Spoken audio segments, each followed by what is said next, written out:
Good morning. Welcome to Google I/O.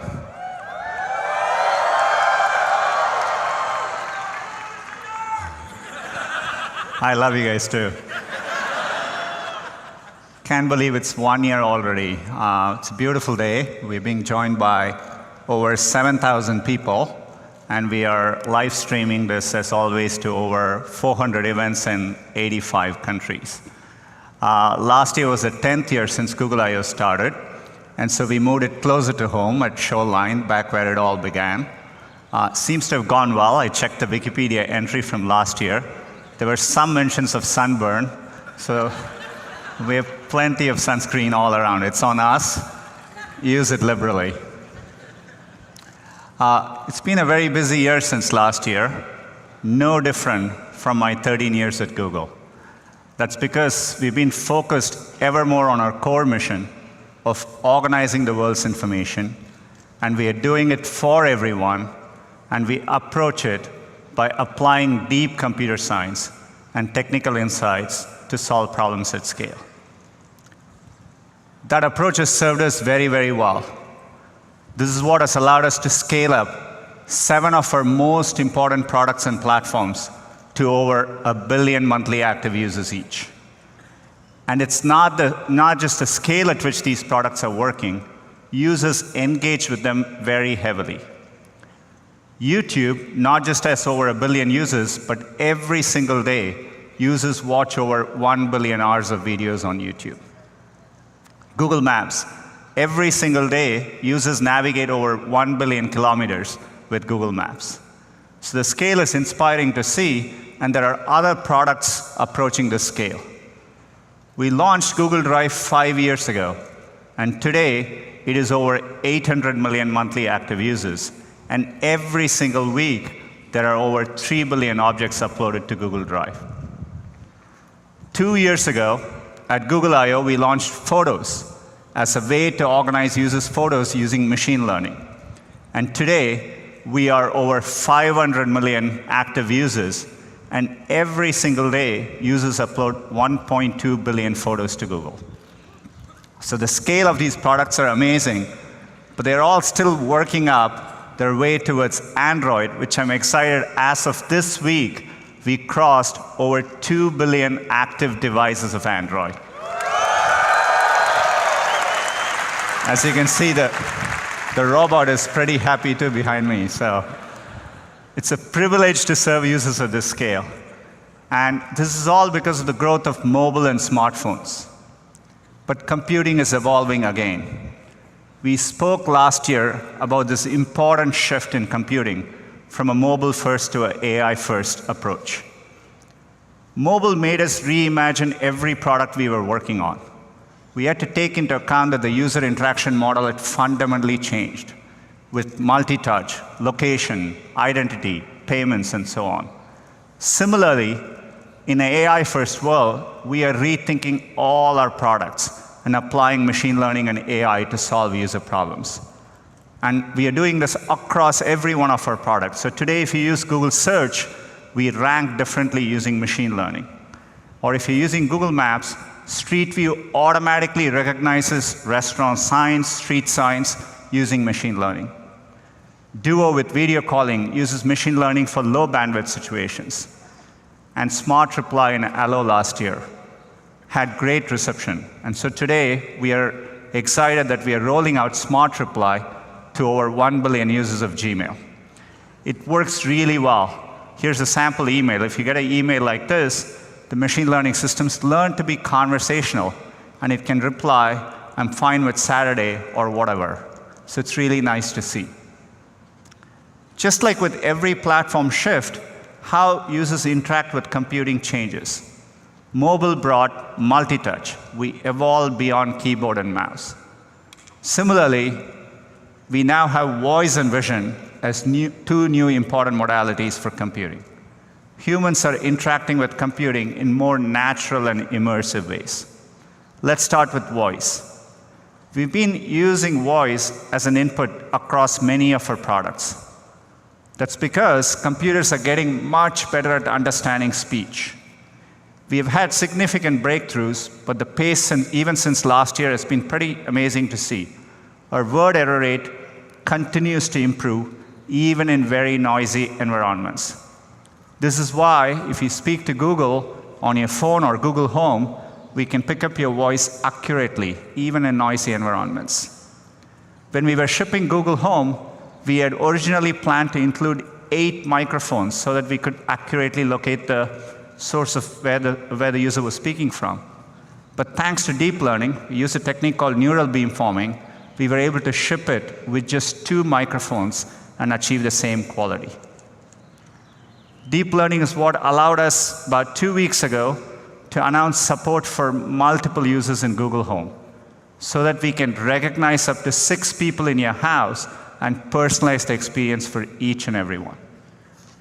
So voice is becoming an important modality in our products. The same thing is happening with vision. Similar to speech, we are seeing great improvements in computer vision. So when we look at a picture like this, we are able to understand the attributes behind the picture.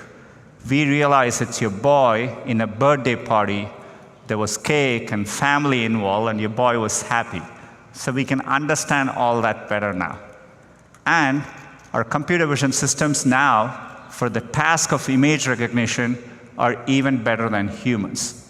So it's astounding progress, and we're using it across our products. So if you use the Google Pixel, it has the best-in-class camera, and we do a lot of work with computer vision. You can take a low-light picture like this, which is noisy, and we automatically make it much clearer for you. Or coming very soon, if you take a picture of your daughter at a baseball game and there is something obstructing it, we can do the hard work, remove the obstruction, and have the picture of what matters to you in front of you. We are clearly at an inflection point with vision, and so today we are announcing a new initiative called Google Lens. Google Lens is a set of vision-based computing capabilities that can understand what you're looking at and help you take action based on that information. We'll ship it first in Google Assistant and Photos, and it'll come to other products. So how does it work? So for example, if you run into something and you want to know what it is, say a flower, you can invoke Google Lens from your assistant, point your phone at it, and we can tell you what flower it is. It's great for someone like me with allergies. Or if you've ever been at a friend's place and you've crawled under a desk just to get the username and password from a Wi-Fi router, you can point your phone at it,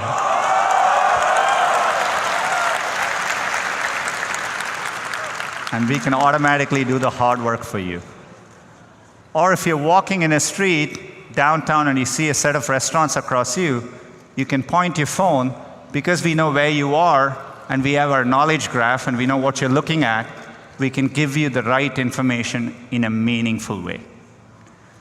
As you can see, we are beginning to understand images and videos. All of Google was built because we started understanding text and web pages. So the fact that computers can understand images and videos has profound implications for our core mission. When we started working on search, we wanted to do it at scale.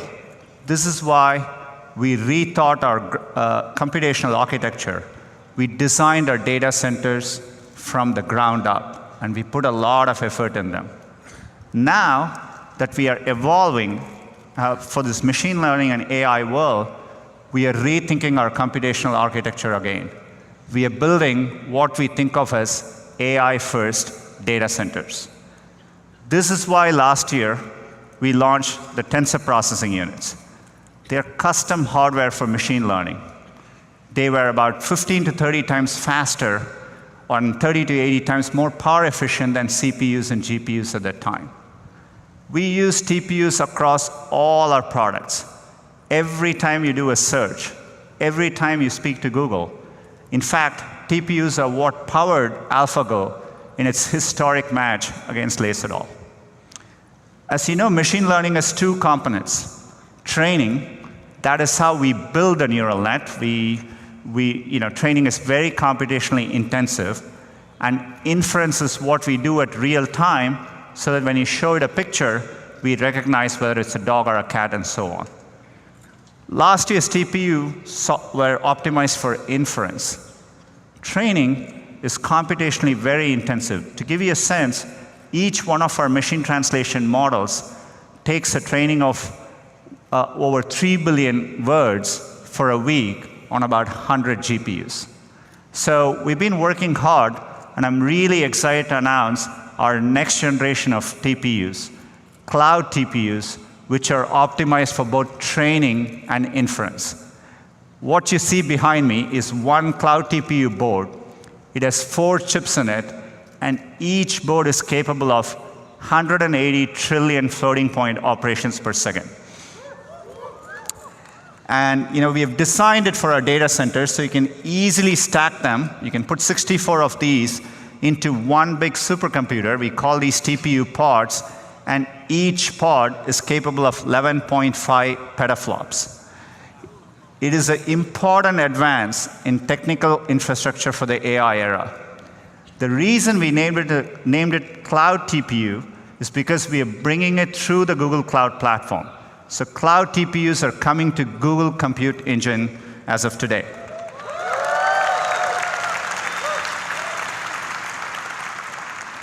We want Google Cloud to be the best cloud for machine learning. And so we want to provide our customers with a wide range of hardware, be it CPUs, GPUs, including the great GPUs NVIDIA announced last week, and now cloud TPUs. So this lays the foundation for significant progress. So we are focused on driving the shift and applying AI to solving problems. At Google, we are bringing our AI efforts together under Google.ai. It's a collection of efforts and teams across the company focused on bringing the benefits of AI to everyone. Google.ai will focus on 3 areas: state-of-the-art research, tools and infrastructure like TensorFlow and cloud TPUs, and applied AI. So let me talk a little bit about these areas. Talking about research, we are excited about designing better machine learning models, but today it is really time-consuming. It's a painstaking effort of a few engineers and scientists, mainly machine learning PhDs. We want it to be possible for hundreds of thousands of developers to use machine learning. So what better way to do this than getting neural nets to design better neural nets? We call this approach AutoML. It's learning to learn. So the way it works is we take a set of candidate neural nets, think of these as little baby neural nets, and we actually use a neural net to iterate through them till we arrive at the best neural net. We use a reinforcement learning approach. And the results are promising. To do this is computationally hard, but cloud TPUs put it in the realm of possibility. We are already approaching state-of-the-art in standard tasks like CFAR image recognition. So whenever I spend time with the team and think about neural nets building their own neural nets, it reminds me of one of my favorite movies, Inception. And I tell them, we must go deeper. So we are taking all these AI advances and applying them to newer, harder problems across a wide range of disciplines. One such area is healthcare. Last year, I spoke about our work on diabetic retinopathy. It's a preventable cause of blindness. This year, we published our paper in the Journal of American Medical Association, and Verily is working on bringing products to the medical community. Another such area is pathology. Pathology is a very complex area. If you take an area like breast cancer diagnosis, even amongst highly trained pathologists, agreement on some forms of breast cancer can be as low as 48%. That's because each pathologist is reviewing the equivalent of 1,000 10-megapixel images for every case. This is a large data problem, but one which machine learning is uniquely equipped to solve. So we built neural nets to detect cancer spreading to adjacent lymph nodes. It's early days, but our neural nets show a much higher degree of accuracy, 89% compared to previous methods of 73%. There are important caveats. We do have higher false positives, but already giving this in the hands of pathologists, they can improve diagnosis. In general, I think this is a great approach for machine learning, providing tools for people to do what they do better.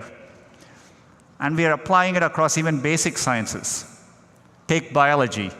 We are training neural nets to improve the accuracy of DNA sequencing. Deep Variant is a new tool from Google.ai that identifies genetic variants more accurately than state-of-the-art methods. Reducing errors is important applications. We can more accurately identify whether or not a patient has genetic disease and can help with better diagnosis and treatment. We're applying it to chemistry. We're using machine learning to predict the properties of molecules. Today, it takes an incredible amount of computing resources to hunt for new molecules, and we think we can accelerate timelines by orders of magnitude. This opens up possibilities in drug discovery or material sciences. I'm entirely confident one day AI will invent new molecules that behave in predefined ways. Not everything we are doing is so profound. We are doing even simple and fun things, like a simple tool which can help people draw. We call this auto draw. Just like today, when you type in Google, we give you suggestions. We can do the same when you're trying to draw. Even I can draw with this thing. So it may look like fun and games, but pushing computers to do things like this is what helps them be creative and actually gain knowledge. So we are very excited about progress even in these areas as well. So we are making impressive progress in applied machine learning, and we are applying it across all our products. But the most important product we are using this is for Google Search and Google Assistant. We are evolving Google Search to being more assistive for our users. This is why last year at Google I/O, we spoke about the Assistant, and since then, we've launched it on Google Pixel and Google Home, and today, it's available on over 100 million videos. Scott and team are going to talk more about it, but before that, let's take a look at the many amazing ways people have been using the Google Assistant. Okay, Google. Hey, Google. Hey, Google. Okay, Google. Hey, Google.